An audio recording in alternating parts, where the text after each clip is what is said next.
भगवान श्री रामभद्र से प्रार्थना करने लगे, कहे तो नहीं, हे राम, राम रावण युद्ध हुआ, आपको विजय मिली, लेकिन मेरी भुजाओं की खुजली अभी तक नहीं मिट सकी। राम मुस्कुराए और मुस्कुरा के मानवंता कर्ण में ही यह अंतर्नाद किया, हे जाम्बवान, यदि आप अपनी भुजाओं की खुजली मिटाना चाहते हैं तो कुछ दिन प्रतीक्षा करें, मिटा दो। रामावतार मेरा मर्यादित अवतार है, अकारण ही भला युद्ध क्यों करूं आपसे। जाम्बवान को भी लगा सुन करके कि प्रतीक्षा करनी चाहिए। वही जाम्बवान इस गुफा में प्रतीक्षा कर रहे हैं। इनकी बेटी का नाम है जाम्बवती। कृष्ण को सूचना मिली, सत्यजीत ने कहना शुरू कर दिया, मेरा भाई जंगल में मणि को बांध करके गले में गया, हो न हो निश्चित ही कृष्ण कल ही सभा में मणि की मांग किए थे, मैंने नहीं दिया। जंगल में गए हमारे भाई प्रसेनजीत को कृष्ण ने मार डाला, मरवा दिया। करने करने जपंजना, कानों ही कान में पूरी द्वारिका में चारों तरफ आग के तरह ये बात फैल गई। कुछ कहते हैं ऐसा कृष्ण नहीं कर सकते, कृष्ण ने तो मांगा था, प्रसेन मारा गया, क्या हुआ पता नहीं। अब कृष्ण के कान में जब ये बात पड़ी तो बहुत व्याकुल हुए। स्वतः प्रसेनजीत से निवेदन करते हैं, या बताओ तेरा भाई किस मार्ग से कैसे गया, बताए। घोड़े के चिन्ह को देख करके पहुंच गए, देखा जंगल में कि प्रसेन मरा पड़ा है और उसके गले में मड़ी गई। उस समय जिन लोगों ने देखा पीछे पीछे जो आए थे, तो देखो देखो प्रसेन तो मारा ही गया, लेकिन बगल में जब देखा बाघ का पंजे और चरणों का चिन्ह तो सबको समझ में आ गया बाघ नहीं मारा है। उसके चिन्ह को पकड़ के आगे बढ़े तो देखा बाघ भी मारा गया और उसके अगल बगल चारों तरफ भालू के चरण का चिन्ह दिखाई पड़ा है। बाघ के भी मुख में मणि न मिले, उस चिन्ह को देख के आगे बढ़े तो गुफा में वह चिन्ह बाघ के चरण, भालू के चरणों का चिन्ह गुफा में प्रवेश कर रहा है। सब लोगों को द्वार पर कृष्ण ने कहा कि आप सब यहीं रहिए, 12 दिनों तक प्रतीक्षा कीजिए। 12 दिनों तक यदि मैं इस गुफा से उसके बाद लौट करके नहीं आऊं तो आप लोग अपने अपने घरों को लौट जाएंगे।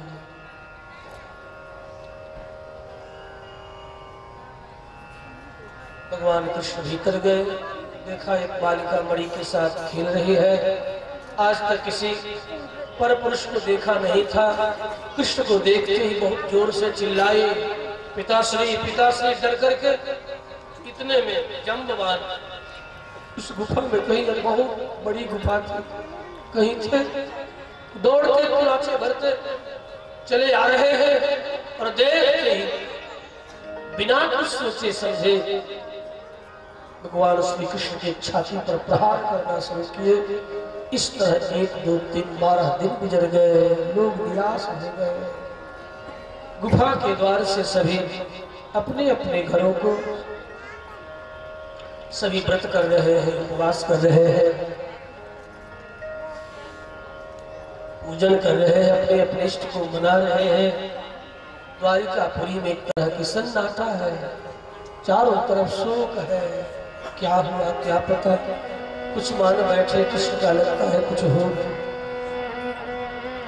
इधर युद्ध होता चला जा रहा है, 27 दिनों तक भयंकर युद्ध हुआ है। अभी तक जाम्बवान की भुजाओं की खुजली मिटी नहीं है। कृष्ण ने सोचा अब खुजली मिटा ही दो और अपने स्वरूप का बोध भी करा दो। शीघ्र ही भगवान कृष्ण ने जाम्बवान के चक्र को पकड़ लिया ये गले की हड्डी वो जत्रू कहते हैं संस्कृत में, खींच के पकड़ और पकड़ करके झटका दिया, झटका देकर 12 खींच करके छाती पर एक गुस्सा, एक मुक्का, एक मुष्टि का प्रहार, अंग अंग खोल गए। इतने में अपने नरलोक मनोहर अपने राम स्वरूप का दर्शन कराया है। कृपा वर्षिणी दृष्टि से जम्बवान को देखा है, जोड़ जोड़ जो खुल गए थे जथावत चरणों में साष्टांग करते हैं। प्रभु मैं आपको पहचान न सका है ना, मैंने बहुत बड़ा अपराध किया अपने आराध्य से युद्ध करके। कृष्ण आज रामावतार धारण किए हैं गुफा में। कहा जम्बवान तूने समुद्र के तट पर रावण विजय के पश्चात यही तो वर चाहा था, उसे पूर्ण करने के लिए मैं आया हूं। प्रभु मुझसे बहुत बड़ा अपराध हुआ। कृष्ण सारी बात रामावतार लेके सुनाते हैं। मैं इस मणि के लिए आया हूं, आप मणि भी ले जाइए। और हे प्रभु मणि के साथ मेरी बेटी को भी स्वीकार कीजिए। भगवान श्री कृष्ण जम्बवती को मणि के साथ लेकर के लौटते हैं। पूरी द्वारिका में आनंद की लहर चारों तरफ फैल गई। आनंद मनाया गया। जम्बवती का विवाह कृष्ण के साथ संपन्न हुआ है। प्रद्युम्न जन्म से पहले की कथा, कथाकार में अकेला तो आगे पीछे कहना पड़ेगा, ये मेरी व्यवस्था है।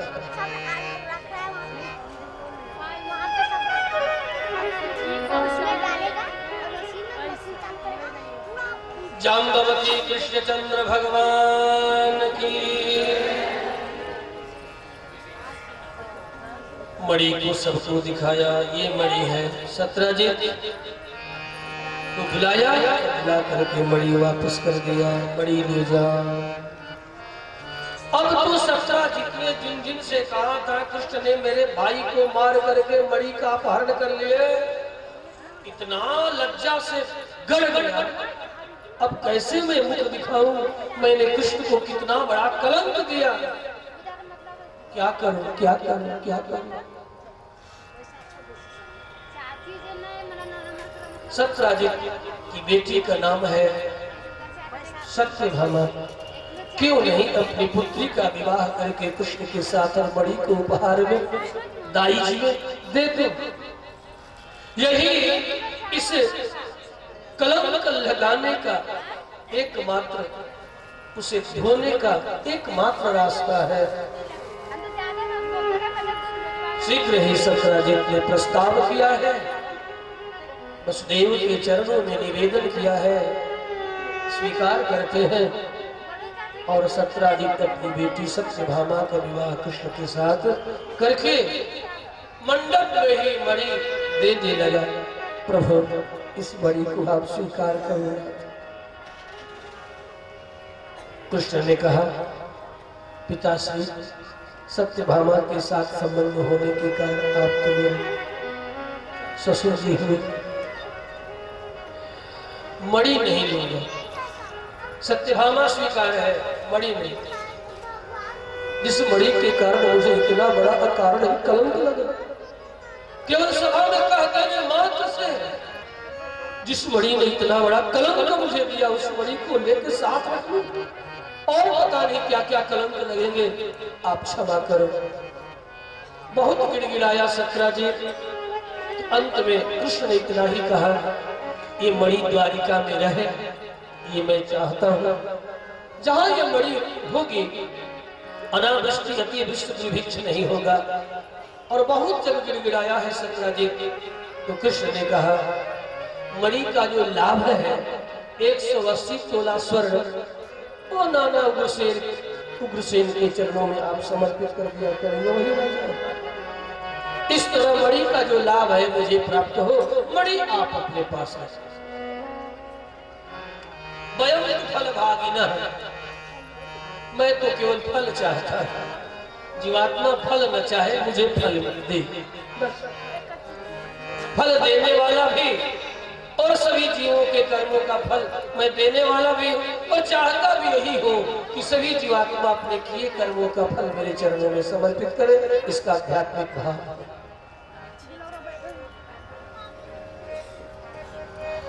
न चाहते हुए भी सत्राजित को बड़ी रखनी पड़ी।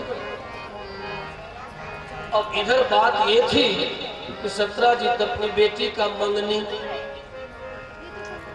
पहले सतधन्वा से कर दिया था कि मैं अपनी बेटी का विवाह तुम्हारे साथ करूंगा। बीच में ये दुर्घटना घटी तो बेटी का विवाह झटके से किया कि जल्दी कलंक जाए, कलंक मिटे। इतने में सतधन्वा का एक मित्र था, उसका नाम था कृतवर्मा। कृतवर्मा मित्र ने आकर के सतधन्वा को उकसाया, देखो तो सही कि सत्राजित कितना दुष्ट है, तेरा कितना अपमान किया। बेटी का विवाह तेरे साथ कह के नहीं किया, कृष्ण के साथ कर दिया अपने कलंक को बचाने के लिए, पद प्रतिष्ठा को बचाने के लिए। ये तो बड़ा गलत हुआ मेरी दृष्टि में। मैं क्या कर सतधन्वा का, इसका बदला तो तुम्हें लेना ही चाहिए, बदला नहीं लोगे तो फिर पुरुष कैसा। सत्राजित सोया था, रात में जाके सत्राजित को मार डाला सतधन्वा ने, और मार करके मणि लेकर के चला। आकर के कृतवर्मा को दिखाया, मित्र मार डाला नारायण को, मेरा अपमान जिसने किया। अच्छा प्रमाण मणि, देखिए मणि, मणि तो ये रख ले, और मैं तो द्वारिका छोड़ करके जा रहा हूँ, क्या पता कृष्ण कब किधर से चला आवे, अब तो लड़ना पड़ेगा उससे। कृतवर्मा ने कहा ये मणि मैं नहीं रख सकता, खबरदार भाग यहाँ से। तूने ही तो कहा था, क्या हुआ, कृष्ण से द्रोह करके वो भी मणि रख के मैं यहाँ जी सकता हूँ, खबरदार भाग यहाँ से। दुनिया में ऐसे लोग होते हैं, गलत मार्ग दिखा देते हैं, और बाद में व्यक्ति जब गलत मार्ग पर चल पड़ता है तो साथ छोड़ करके भाग चलते हैं। कृतवर्मा ने इस चरित्र के द्वारा हम समस्त भारतीय प्रजा को ये सिखाया है, ये बताया कि किसी के उकसावे में कुछ ऐसा मत कर बैठना, किसी बलवान के साथ लड़ मत पड़ना, जिसका परिणाम अंततः तेरे लिए अत्यंत दुखदायी हो जाए। अपनी मति से चलना। अब कृतवर्मा जब नकार दिया तो भागा भागा सतधन्वा अक्रूर जी के पास आया। अक्रूर जी ने कहा या तो तूने बहुत गलत, सत्यभामा के पिता सत्राजित को मार करके तूने कृष्ण के साथ द्रोह कर बैठा। आज सत्राजित कृष्ण के अब ससुर लगते हैं, अब तुम्हें कृष्ण तुम्हें छोड़ेंगे नहीं। ये मणि आप रख लीजिए। तो मणि तो मैं नहीं रखूं, लेकिन थोड़ा सोचा करो कि मणि यदि द्वारिका से बाहर चली जाए तो दुर्भिक्ष अतिवृष्टि अनावृष्टि आदि आ गया, तो मैं बाद में कृष्ण को कहूंगा कि मैंने मणि इसलिए रखी कि द्वारिका में अतिवृष्टि अनावृष्टि न हो, दुर्भिक्ष न पड़े। ठीक है, ला मणि दे दे, मणि दे, भाग यहाँ से, भाग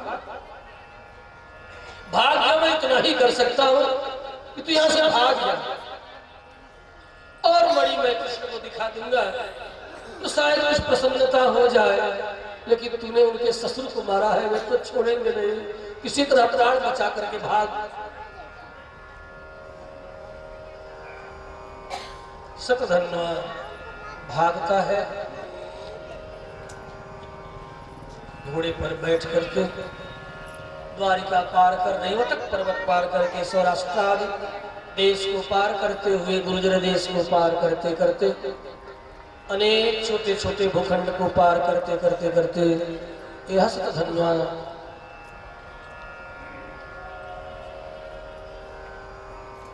विदेह नगर में प्रवेश करने को है, भाग रहा है। भगवान श्री कृष्ण उस समय हस्तिनापुर गए हुए थे जिस दिन की घटना है।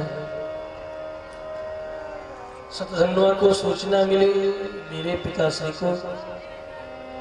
शतधन्वा ने सत्यभामा को सूचना मिली, मेरे बाप को मार डाला। बड़ी वीरांगना महिला थी, रथ सजाई और अकेले ही चल पड़ी, किसी के साथ नहीं ली, अकेले। क्रोध में भरी सत्यभामा रथ हाँकती पहुंच गई हस्तिनापुर। यहाँ आकर के कृष्ण को सब सूचना सुनाई। उसी रथ से भगवान श्री कृष्ण शीघ्रता से वापस लौट करके आए। शतधन्वा को ढूंढना प्रारंभ किया गया।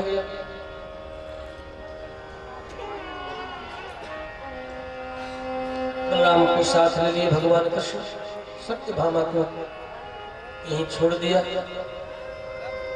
आप तब तक पिता के शरीर की रक्षा करो जब तक उस नालायक शतधन्वा को मैं समाप्त नहीं कर देता। रथ पर बैठे भगवान कृष्ण बलराम को साथ लिए निकल पड़े शतधन्वा को ढूंढने के लिए।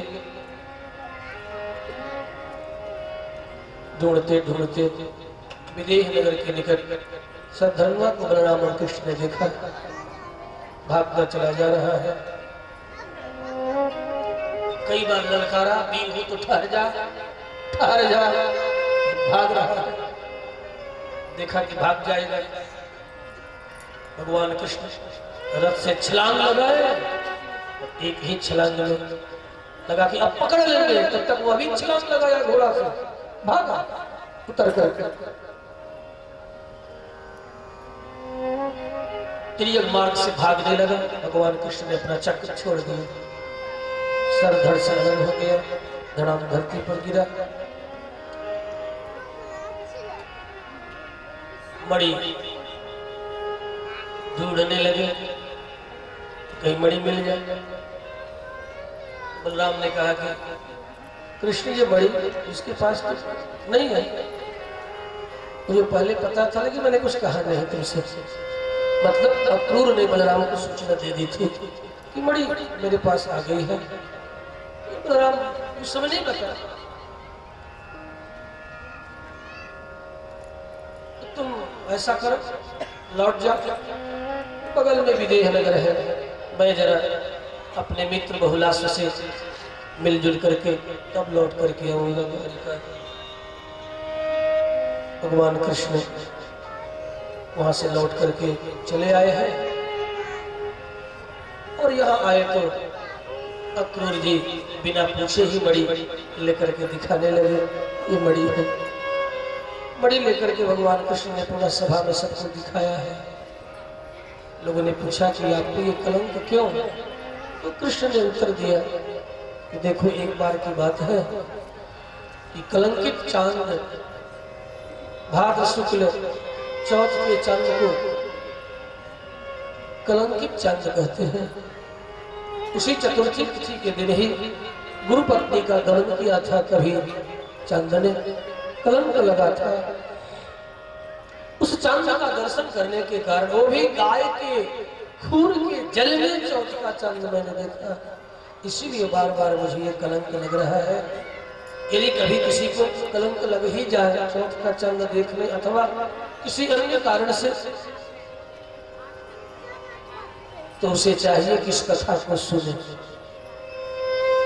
अथवा सुनने सुनाने पढ़ने पढ़ाने वाला कोई न मिले तो किसी मित्र के घर में, ये थोड़ा पुरानी उक्तियां हैं और हमारे खिल पर्व का व्याख्यान करते हुए बंशीधर ने भी अपनी भागवती टीका में व्यक्त किया है कि किसी मित्र के घर में आसपास दो चार छोटे छोटे ऐसे ढेले फेंक दे, तब तक फेंके जब तक निकल के दो चार गालियां न सुना दे। लेकिन ऐसे भी न फेंके कि किसी को चोट लगे, फेंक बचा के फेंके। निकल करके आंखें तरेर करके दो चार सुना दे, कुछ भी सुना दे कि बावरे हो गए क्या, ये क्या कर रहे हो? तो कहे कि देखो ऐसा है कि आज मैंने चौथ का चांद देख लिया, तो इसका यही उपाय स्वामी जी ने बताया था। तो स्वामी जी भी बता रहे हैं, ये तो बंशीधर आचार्य कहते हैं खील पर महाभारत उपाय बता। भगवान कृष्ण जैसे सामर्थ्यवान को कलंक लग सकता है, तो हम आप किस गली में कलंक को दूर करने के लिए कथा अथवा अपने मित्र से संधि। भगवान ने मणि को सबको दिखाया है, फिर जाकर के सब लोगों ने माना। व्यर्थ ही सत्राजित ने कलंक लगाया। देखो कलंक लगाने का परिणाम सत्राजित भी भाई सहित मारा गया। परमात्मा के ऊपर किसी प्रकार का कोई कलंक नहीं लगाना चाहिए, अन्यथा कुल सहित वह व्यक्ति नष्ट हो जाता है। परमात्मा में दोष नहीं, परमात्मा की समीक्षा नहीं, परमात्मा की परीक्षा भी नहीं। परमात्मा तो केवल और केवल प्रतीक्षा का विषय है। जब पात्रता होगी तो वह अवश्य हमें स्वीकार करेगा। बस इसी में आजन्म इसी भाव के साथ उस परमात्मा की प्रतीक्षा करनी चाहिए। परीक्षा करने वाले भी कलंकित होते हैं, समीक्षा करने वाले भी, उनकी भी दुर्दशा होती है। समीक्षा सूर्पणखा ने की, नाक और कान, मर्यादा चली गई, लज्जा चली गई, और परीक्षा की सती ने साक्षात भगवान शिव की अर्धांगिनी सती ने परीक्षा की, जलकर के भस्म होने पर परीक्षा और समीक्षा से मुक्त होकर के परमात्मा एकमात्र प्रतीक्षा का विषय है। तत्तेन कंपा सुसमीक्षमाणः, यही ब्रह्मा अपने स्तुति में निवेदन करते हैं, प्रभु परीक्षा और समीक्षा को छोड़ करके जो जीव आपके चरणों की कृपा का केवल और केवल प्रतीक्षा करते हैं, वही आपकी कृपा का पात्र बनते हैं, और अंत में उसे ही आप अपना नित्य आनंदमय धाम प्रदान करते हैं।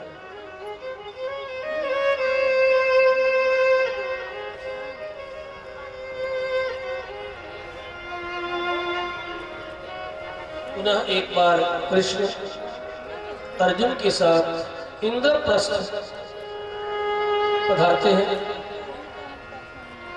अर्जुन रथ पर बैठ करके जमुना के किनारे किनारे घूम रहा है।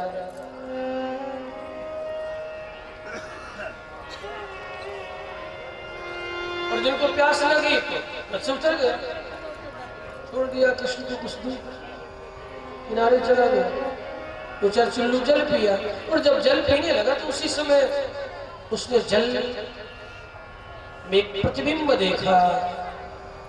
एक सुंदर महल है, महल के मध्य में सर्वांग सौंदर्यवती एक कन्या, दोनों हाथ जोड़े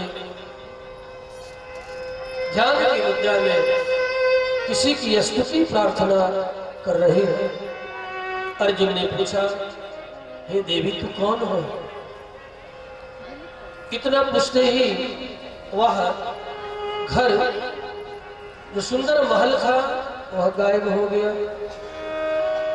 कालिंदी के पिता ने कहा था कभी कि बेटी, मेरे द्वारा निर्मित यह जलीय महल जिस क्षण लुप्त हो जाए, समझ लेना तुम्हारे पति साक्षात भगवान विष्णु के अवतार तुम्हारे निकट ही कहीं आसपास घूम रहे होंगे। उस जलीय महल के अंतर्धान होते ही उस कन्या कालिंदी को विश्वास हो गया। जल से बाहर निकले। अर्जुन ने पूछा है, हे देवी आप कौन हो, आपका नाम क्या है? यहाँ क्या कर रही हो? किस उद्देश्य से जल के भीतर आप तप कर रही हो? कहो। कातों कस्यासि शुश्रूणि व्रतोसि किं चिकीर्षसि मन्ये त्वां पतिमिच्छन्ति। मुझे तो लगता है कि पति को प्राप्त करने के लिए तू तप कर रही है। सत्यम कथय शोभने, हे सौभाग्यवती सत्य कहो। कात्वं, तुम कौन हो? कस्यासि, किसकी बेटी हो? कुतोसी, कहां से आई हो? किम चिकीर्षसि, क्या ढूंढ रही हो? कालिंदी ने कहा, हे महापुरुष, मैं सूर्य पुत्री पति की इच्छा से जल में तपस्या कर रही हूं। वरदराज भगवान विष्णु को पति के रूप में प्राप्त करने के लिए पिता की आज्ञा से यहाँ तप कर रही हूँ। भगवान श्रीनिवास के अतिरिक्त किसी और को पति के रूप में मैं वर्णन नहीं कर सकती। वे भगवान संतुष्ट हो, मेरे ऊपर कृपा करें, प्रार्थना की। अर्जुन ने कहा, हे कन्या, भगवान विष्णु बगल में रथ पर विराजमान है, आओ। लेकर के आए, कृष्ण चरण में वंदना करते हैं। कालिंदी को लेकर के अर्जुन कृष्ण दोनों पुनः लौट के आए द्वारिका। उत्सव मनाया गया, विवाह संपन्न हुआ। एक बात कहे दो, जिन कन्याओं ने कृष्ण को चाहा, भगवान श्री कृष्ण ने उसे केवल स्वीकार भर किया।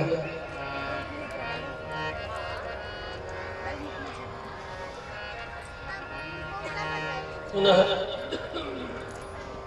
एक बार अर्जुन के साथ भगवान कृष्ण उत्तर कोशल पधारते हैं, अवध आते हैं। उस समय अवध नरेंद्र सूर्यवंश के राजा नग्नजीत थे।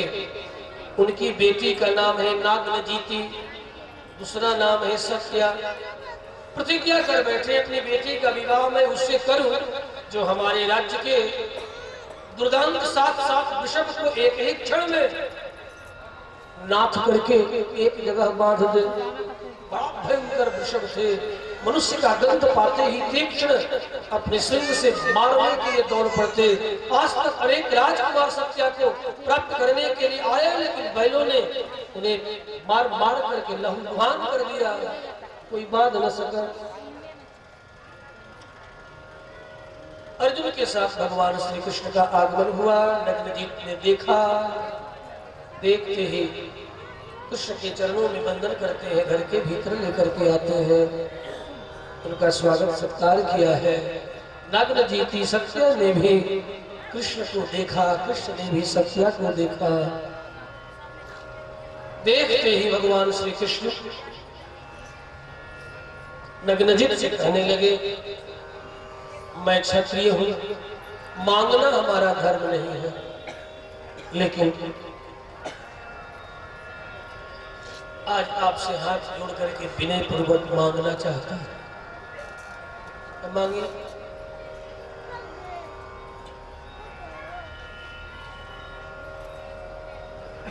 मुझे आपकी कन्या चाहिए, सीधे से। यद्यपि मेरा धर्म नहीं,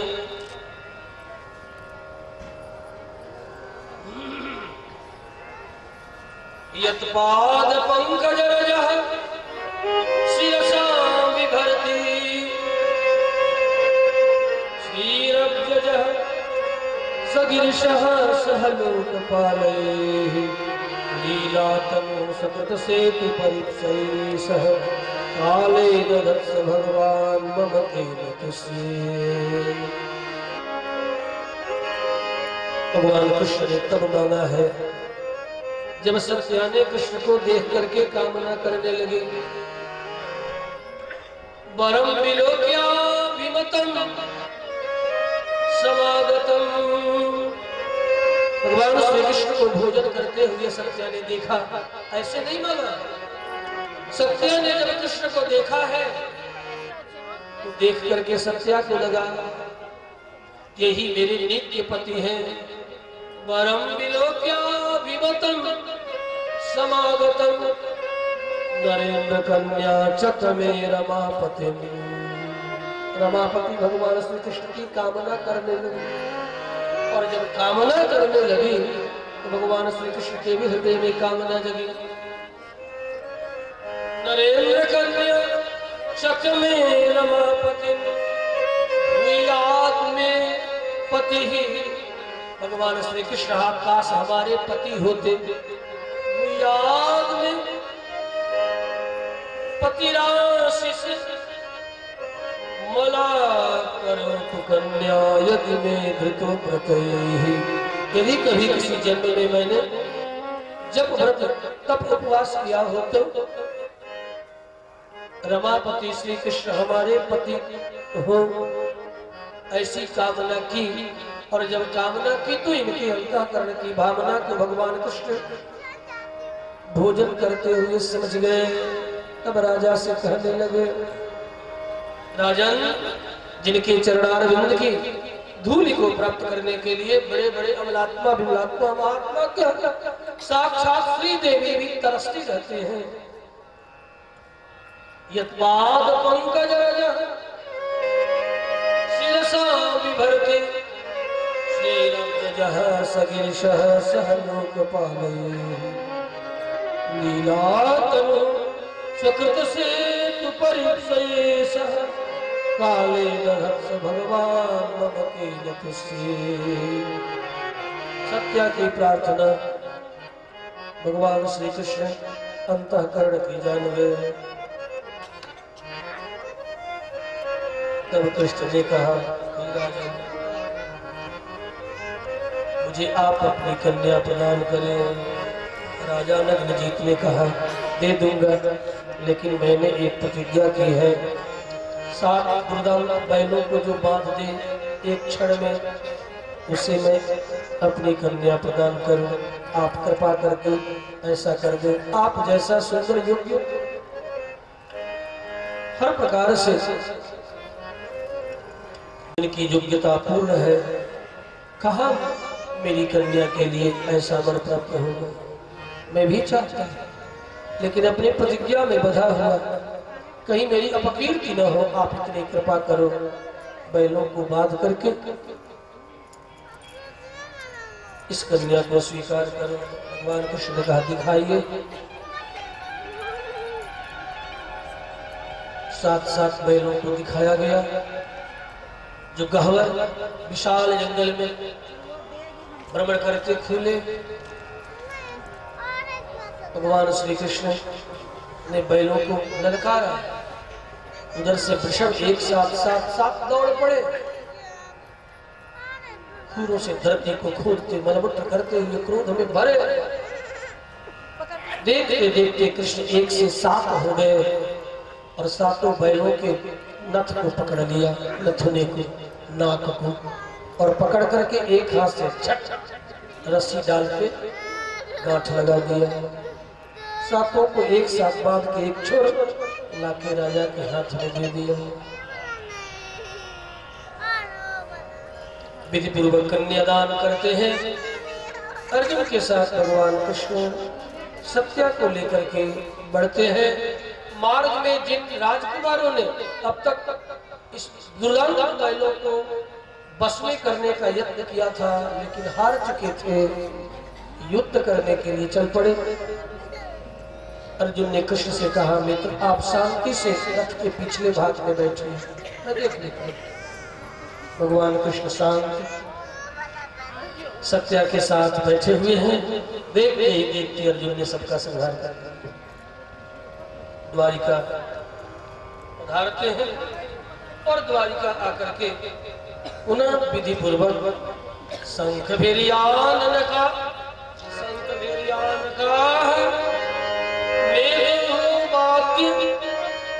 विजासिसः नर नार्यः प्रमुदिताः निवासः अलंकृतः। पुनः द्वारिकापुरी सजाई गई और विधि पूर्वक जैसे रुक्मिणी के साथ विवाह किया वैसे ही सत्या के साथ विवाह संपन्न करते हैं। फिर स्वयंवर हुआ, सूचना मिली। कैकेयी नरेंद्र ने अपनी बेटी का स्वयंवर किया। स्तुत कीर्ति सुताम भद्राम, भद्रा का भगवान कृष्ण आए।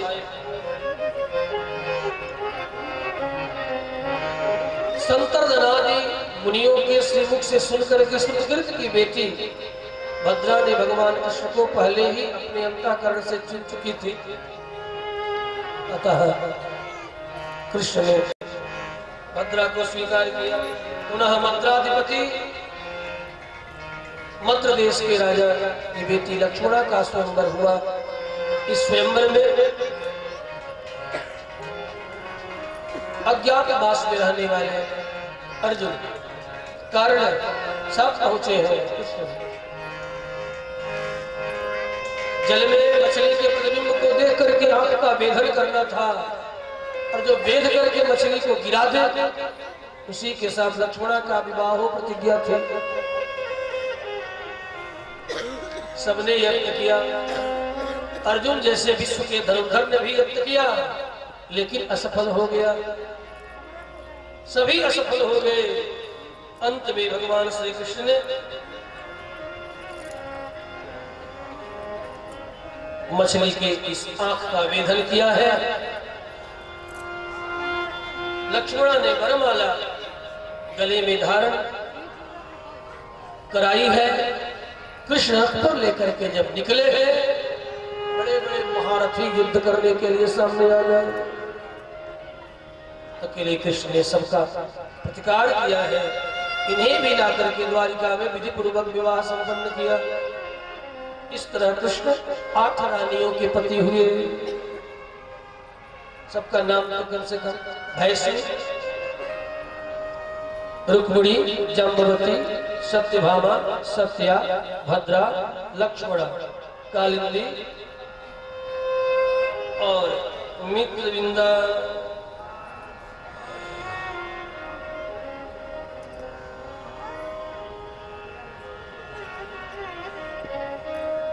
ये 8 भगवान श्री कृष्ण की खास रानियां।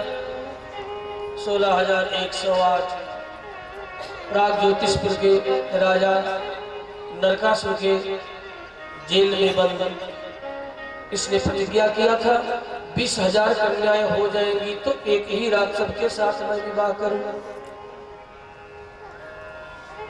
भगवान कृष्ण को सूचना मिली। बहुत से घटनाक्रम को मैं प्रणाम करते हुए तेजी से आगे अब बढ़ूंगा।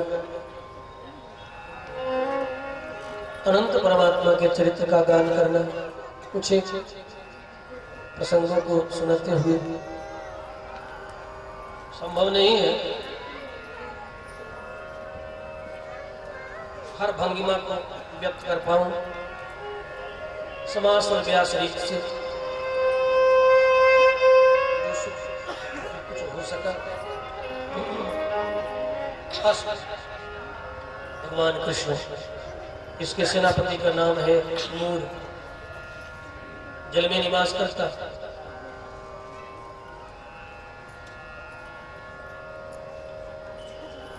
अनेक प्रकार का कवच बनाकर के निवास करता है। जल का कवच है, अग्नि का कवच है, वायु का कवच है, स्वर्णमय कवच है, लौहमय कवच है। मेघ कवच बना करके और स्वतः जल में शयन करता है। सेनापति बहुत भयंकर दुर्दांत है। इसको मारना भी बहुत बड़ी वीरता का द्योतक है। और ये नरकासुर इंद्र का छत्र, देव माता अदिति का कुंडल और देवताओं का विहार स्थल बड़ी पर्वत का अपहरण करके अपने राज्य में ला करके रखा है। देवताओं ने भगवान कृष्ण से निवेदन किया है। देवताओं के कार्य को करने के लिए भगवान का अवतार होता है। और भी अनेक हेतु से भगवान कृष्ण सत्यभामा के साथ चल पड़े हैं। सारे कवच को छिन्न भिन्न किया। मूर नामक सेनापति जगा। भगवान कृष्ण ने मूर के सिर को चक्कर से अलग कर दिया। भयंकर युद्ध हुआ। इसके कुछ पुनः अनेक पुत्र हैं। बड़े ही भयंकर सात बेटा। सभी पुत्रों का भगवान कृष्ण ने संहार किया। तस्याप मजाः सप्त पितुर्बधातुराः प्रतिक्रिया वर्षदुषमुद्यताः ताम्र अंतरिक्ष श्रवण विभावश्म इत्यादि पुत्रों को भगवान कृष्ण ने उद्धार किया है। फिर नरकासुर युद्ध करने के लिए चला। बड़ा भयंकर दोनों तरफ से युद्ध हुआ। एक बार तो नरकासुर ने भगवान श्री कृष्ण के चारों तरफ सर्पन्यर बना दिया। व्यथित हो गई सत्यभामा।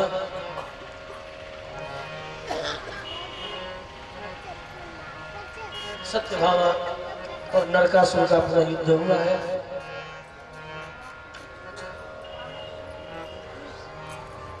अंत में सत्यभामा ने कहा, इस नरक का शीघ्र ही आप उद्धार कर दीजिए। सत्यभामा भूदेवी की अवतार है और ये नरकासुर भूदेवी का ही पुत्र है। जब भगवान श्री कृष्ण का 12वां अवतार हुआ था, उस समय भूदेवी को यज्ञ 12 भगवान का तेज प्राप्त हुआ था। उसी से ये नरक का जन्म है। भगवान के पुत्र होते हुए भी राक्षस, इसलिए भगवान के चित्त में राक्षस हिरण्याक्ष छाया हुआ था। हिरण्याक्ष के उद्धार के उत्तर काल में ही भूदेवी ने निवेदन किया था। उसी का परिणाम जब पुत्र हुआ तो राक्षस है। देवता ही क्यों न हो, यदि चिंतन बदल जाए, चित्त का चिंतन बदल जाए तो आने वाली संतान भी बिगड़ जाती है या बन जाता है। हिरण्यकशिपु राक्षस ही था, लेकिन भगवान नारायण के नाम का चिंतन पत्नी कयाधु के ही प्यार से भले किया। परिणाम प्रहलाद जैसा पुत्र प्राप्त हुआ। ये कथा हमें सिखाती है, उन पतियों को सिखाती है कि चिंतन यदि शुद्ध है चित्त का, तुम भले बिगड़े हो लेकिन तेरी संतान शुद्ध होगी। चिंतन शुद्ध करते ही चिंतन की परंपरा संतान तक जाती है। अपने को लगे कि मैं जरा बिगड़ा हूं, लेकिन मेरा बेटा ना बिगड़े। सुंदर सूत्र है, अपने चिंतन को बदल दो। उस समय अवश्य जिस समय पुत्र कामना के साथ पत्नी के निकट निवास करता है, चिंतन बदलने से चित्त का परिष्कार होता है और शुद्ध चित्त से समागम का परिणाम आपकी आने वाली संतान शुद्ध होगी, सन्मार्ग का अनुगमन करने वाली।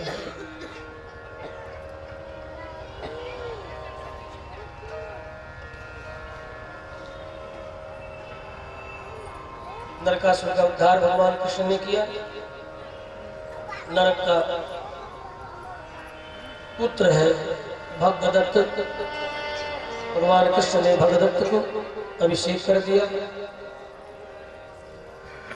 पुनः जेल में बधी हुई कन्याओं को मुक्त करने के लिए भगवान श्री कृष्ण कारागृह के द्वार खुलवाते हैं। जिन जिन ने देखा, जिनकी दृष्टि पड़ी, दृष्टि पड़ते ही सब की सब ये कन्याएं, काश ये मेरे पति होते। अब भला मुझे कौन स्वीकार करे। नरकासुर ने मेरा स्पर्श किया है, मेरा अपहरण किया है। अब न तो पिता पुत्र भाई बंधु स्वीकार करेंगे, भला कौन स्वीकार करे। नरकासुर भी मारा गया, हमारी रक्षा कौन करे। भगवान कृष्ण ने विचार किया, इन कन्याओं को यदि मैं स्वीकार नहीं करता हूँ तो निश्चय ये 16,100 कन्याएं कुत्सित पथ पर विवश होकर के चल पड़ेंगी। इसलिए इनकी रक्षा करना हमारा धर्म है। उन कन्याओं के मन में भावना जगी, कृष्ण काश हमारे पति होते। भगवान श्री कृष्ण ने सबको रथ पर बिठा करके द्वारिका भेजा। देख के द्वारिकापुरी में 16,108 दिव्य महल का निर्माण भगवान कृष्ण अपने संकल्प के साथ किया। और संकल्प से करते ही 16,108 मंडप बने और सभी में एक भगवान श्री कृष्ण, पूरी द्वारिकापुरी सजाई गई। हर जगह शस्त्रार्चन हो रहा है। सभी मंडपों में कृष्ण, विप्र अलग अलग, पात्र अलग अलग, पूजन सामग्रियां अलग अलग, लेकिन सभी मंडप में कृष्ण एक ही रात्रि में 16,100 इन कन्याओं का भगवान कृष्ण ने पाणी ग्रहण किया। तब से ये कृष्ण 16,108 रानियों के पति हुए। नरकासुर के उद्धार के बाद मणिपर्वत कुंडल, इन देवताओं का छत्र भगवान कृष्ण लेकर के स्वर्ग में गए। देव माता अदिति का कुंडल दिया, इंद्र का छत्र प्रदान किया, मणिपर्वत में वापस कर दिया। लेकिन सत्यभामा का मन मचल गया पारिजात को देख करके। तो कृष्ण से कहने लगे, प्रभु ये पारिजात तो हमारे आंगन में होना चाहिए। कहा ठीक है, अभी अभी इंद्र को मैंने प्रसन्न किया है, सब कुछ वापस दे कर, तो ये पारिजात ले लिया जाए। यद्यपि पहले मना किया तो देखो ये इंद्र देगा नहीं। सत्यभामा उकसाई पड़े, इतना सब आपने किया है, एक पारिजात भी नहीं ले सकते। ठीक है, इंद्र से भगवान ने मुंह खोल के कहा, देवेंद्र ये पारिजात सत्यभामा को बहुत पसंद है, आप दे दो। इंद्र ने कहा, प्रभु आपके चरणों में प्रणाम, ये स्वर्ग की वस्तु है, स्वर्ग की वस्तु को स्वर्ग में ही रहने दीजिए। अच्छा कृष्ण चाहते तो क्या देते, स्वर्ग की वस्तु तो तुम्हारा छत्र था, मणिपर्वत, तेरी माता अदिति का कुंडल क्यों नहीं रख लिया? गरुड़ के पंखों से भगवान कृष्ण ने पारिजात को उखाड़ा और रख लिया गरुड़ के ऊपर। इंद्र को बड़ा अपमान महसूस हुआ, युद्ध करने सामने आ गया। कृष्ण ने कहा कि देवी देखा एक पारिजात मांगने का क्या परिणाम, आपके चलते ये विपत्ति आई है, अब आप देखो। सत्यभामा ने कहा ठीक है देखती हूँ। सत्यभामा और इंद्र का भयंकर युद्ध हुआ, अंत में इंद्र हार गया। सत्यभामा लेकर के पारिजात आई, अपने आंगन में लगा दिया। उसके साथ स्वर्ग के भ्रमराज भी चले आए। सबने सुना रुक्मिणी इत्यादि कि सत्यभामा के आंगन में एक ऐसा दिव्य पुष्प है जो शीघ्र मुरझाता नहीं, एक दिन खिलता है तो अनेक दिन अम्लान बना रहता है। उसकी सुगंध पूरे द्वारिका में फैल रही है।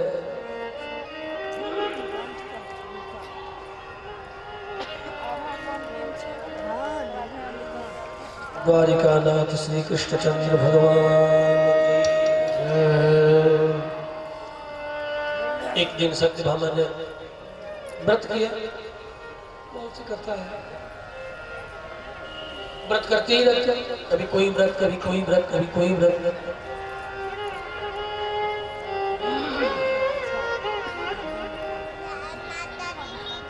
पारिजात के आने के पहले भी एक बार सत्यभामा ने व्रत किया। उसका देवर्षि नारद आए और आकर के एक पुष्प दे गए पारिजात का।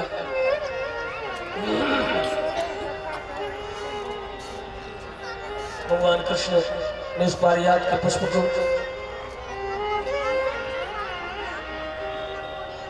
सत्यभामा के केश पास में लगा दिया।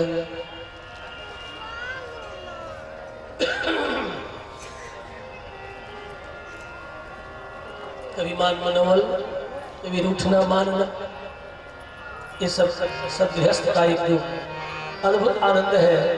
भगवान श्री कृष्ण अपनी समस्त रानियों के साथ ले रहे हैं।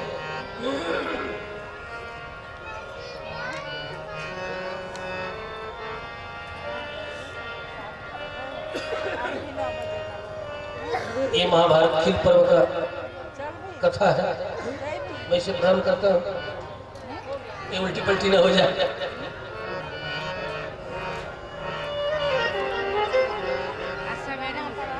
देखो व्याख्या करना आसान है, कथा कठिन है। कथा में तो आप वही बात करिए जितनी है, व्याख्या तो जैसी है वैसा कहना पड़ेगा। यदि इतिहास को थोड़ा भी दाएं बाएं आगे पीछे किए ना तो फिर गड़बड़ होने लगेगी, सब सिर खुजलाने लगेगा। श्री द्वारिकानाथ भगवान की जय। एक रुक्मिणी और कृष्ण आपस में बैठे हुए हैं। कृष्ण के मन में ठिठोली जगी, हे राजपुत्र, आपको तो बहुत से राजकुमार चाहते थे,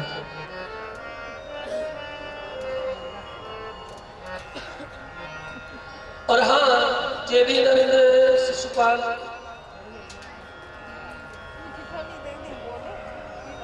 चेदी नरेश का बेटा शिशुपाल आपको तो कुछ खास ही अधिक चाहता था,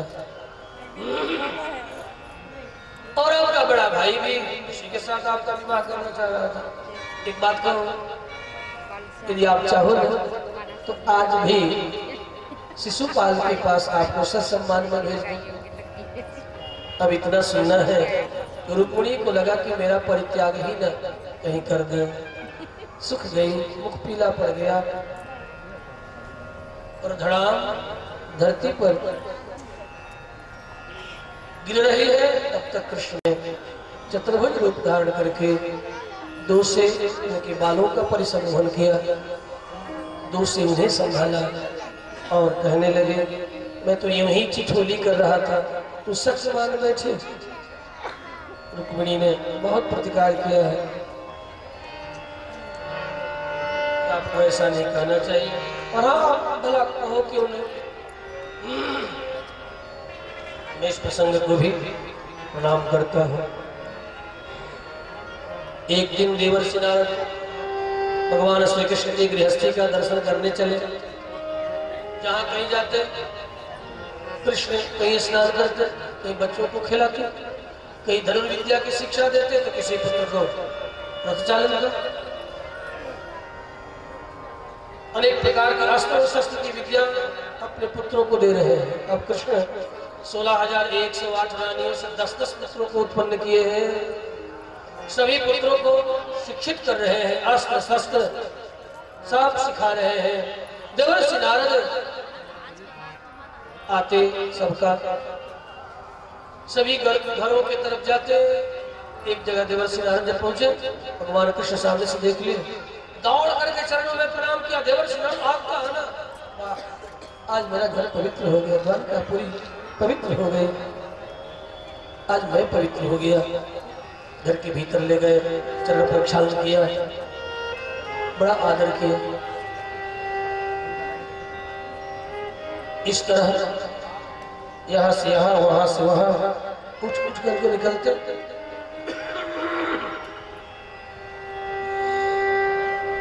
चारों तरफ श्री कृष्ण के इस लीला का दर्शन करते हैं। दर्शन करते करते देवर्षि नारद भी मोहित हो गए। अद्भुत स्वभाव है।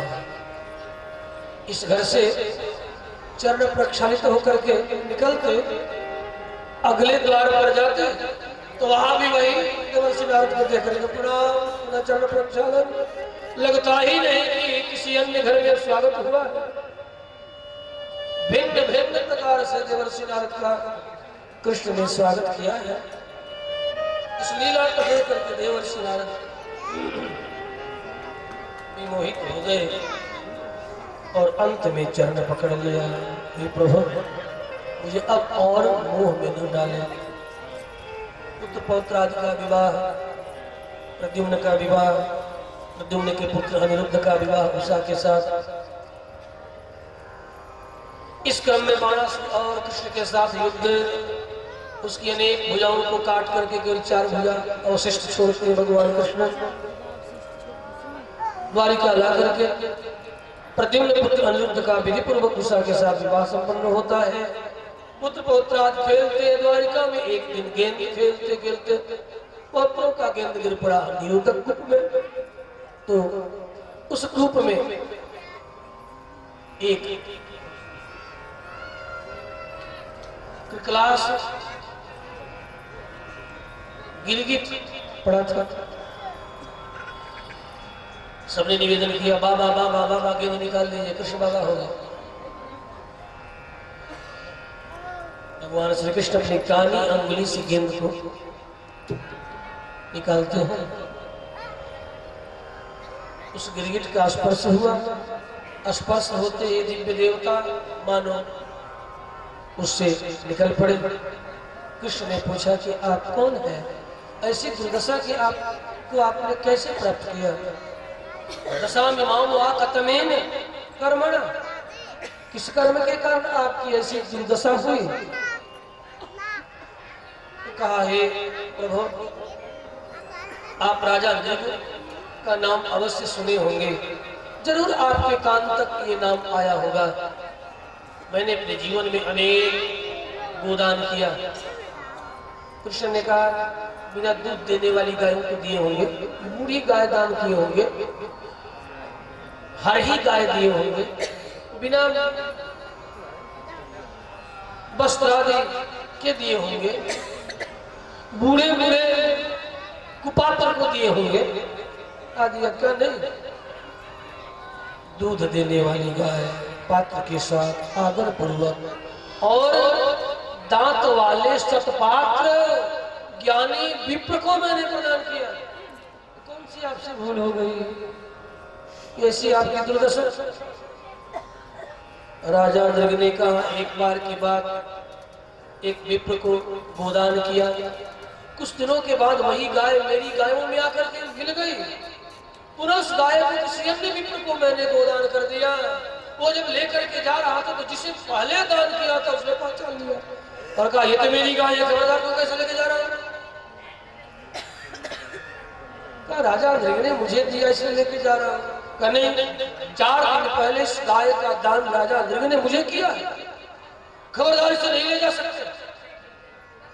अभी अभी हाथ का अक्षत जल सूखा भी नहीं है, संकल्प का जल मानो। ये देखो, गले में माला, ये वस्त्र आभूषण, ये दोह पात्र, ये गाय के ऊपर सुंदर रत्न जटित स्वर्ण खचित ये वस्त्र, अभी अभी उन्होंने गाय का सम्मान करके गोदान किया है। हाथ के संकल्प का जल सूखा तक नहीं, गले की माला भी अभी यथावत मेरे गले में पड़ी है। फिर आप ऐसा क्यों बोल रहे हैं? इस गाय का उन्होंने मुझे ही दान किया। कहा सुनो, ये मेरी गाय है, खबरदार। जबरदस्ती करने लगे। अब आप सोचेंगे इतना ज्ञान संपन्न भी कितना परिग्रही होगा, आपस में लड़ गए। लड़ाई इसलिए नहीं, लड़ाई इसलिए हो रही है कि बार बार दान करना, दान स्वीकार करना, ये विप्र नहीं चाहते कि बार बार मैं दान ग्रहण करूं। जीवन में कभी सत्पात्र से दान ग्रहण कर लिया बहुत है, एक बार तो दान ग्रहण कर लिया, दान ग्रहण करने से पाप लगता है, दाता का पाप ग्रहीता को प्राप्त होता है संकल्प के समय। इसलिए कि पुनः मुझे दान ग्रहण करना पड़ेगा। ये गाय तो मेरी है। दोनों विवाद करते हुए चले आए। हे प्रभु, अब तो मैंने दोनों को गाय दान की थी 4 दिन पहले उसे और आज इसे। हमने कहा सुनो, बदले में तुम 10,000 गाय ले लो, लेकिन इस गाय को छोड़ दो। आज मैंने जिसे गोदान किया उससे ले जाने दे। वो विप्र झगड़ पड़ा, कहा नहीं, मैं बार बार दान ग्रहण नहीं करता, खबरदार, मुझे तो यही गाय चाहिए। दुर्योधन ऐसा था